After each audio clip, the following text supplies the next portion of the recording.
I honestly don't think entrepreneurs think about finance or marketing. They have a great idea and they have the passion to just go out and build it. So how are we going to convince them these are important things you have to think about? Well, you know what? You can fail to plan or plan to fail, is how they say it in the insurance business, right? Yes. Without a good plan, you know, you're not going to have a successful business. I mean, they say that 4 out of 5 businesses fail in the first 5 or 10 years. So based on that, a lot of the reason for failure is the fact that there's not enough planning that's put into it.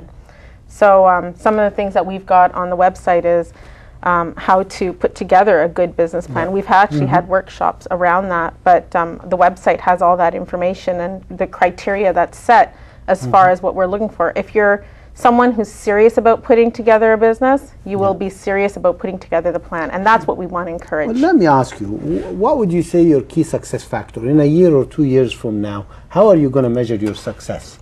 That you say, I am successful.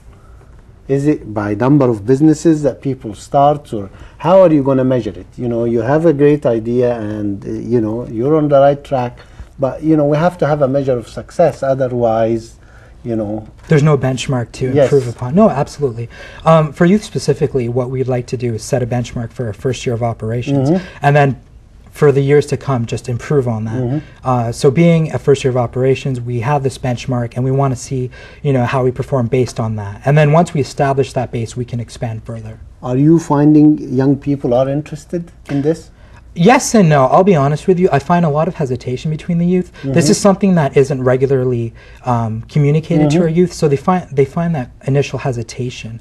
So it's really important for, you know, individuals to communicate this to the youth, that it's not something that's very difficult or complex. I mean, writing a business plan or putting your thoughts to paper is simply an exercise. It's no different than training for track and field or studying for an exam. And it's something that, you know, over long term, it actually is quite fun. Yeah. It's actually a relatively new concept that we're starting. I mean, people, when we're telling people that we have a business competition coming up, so put together your business ideas. If you were thinking about starting a business, now's the time, because there's prizes to be won. We're here to help. We have a group of people who want to help, you know, give success to individuals. And I think people are like, you know, wow, what is this? We don't know if we're ready. Maybe we've never thought about it. At least now that we're you know, we're actually creating that awareness, people are starting to think. So we're planting the seeds right now. You know, will we be where we want to be in the next year? Probably not. Maybe 5 years, maybe 10 years, but inshallah we want to continually grow towards that success. I remember around 97 when my daughter, she was around 17, 18, and she wanted to start a summer business, which is a camp, and the internet was new. So she started a business of training young children how to use the internet, and a summer camp. And, you know, simply she went out to the school, rented a school for the summer, and put advertisement in the neighborhood, and it was successful. You know, unfortunately she didn't carry on, but for her, she and her friend were leading in the project, and they hired two, 3 young people to help them in the camp, and it seemed a good idea. And how do you encourage young people to try? And even if they don't succeed, but they learn the basics of business, and they learn business is not easy. Everybody who has a dream of a business thinks that you build it and they will come. One of the things you realize is getting the customers is very hard. And there's nothing wrong with failing once or twice, so long as you didn't waste other people's money, but encourage to learn. It's experience you get. Absolutely. I mean, you know, one of the key things about having youth start this at a younger age is the fact that they're at an age where they can fail, pick themselves up, and just carry on. And if we don't implement this at a younger age, then by the time they get to my age or something, you know, they might not have the same opportunity to take as many risks. And starting your own business or entrepreneurship per se does not take a lot of resources. It's something that, you know, you can just start off with, once again, like something like... We have to go for a break. Please stand by and we'll carry on the discussion when we come back. Assalamu alaikum and welcome back to Spirit of Islam. Today we are discussing the topic of the contribution of young Muslims in the community, and we were talking a little bit about starting a business. And one of the things about business, it is for both men and women, and we encourage women in Islam to be part of business. What's your thoughts, Urzum?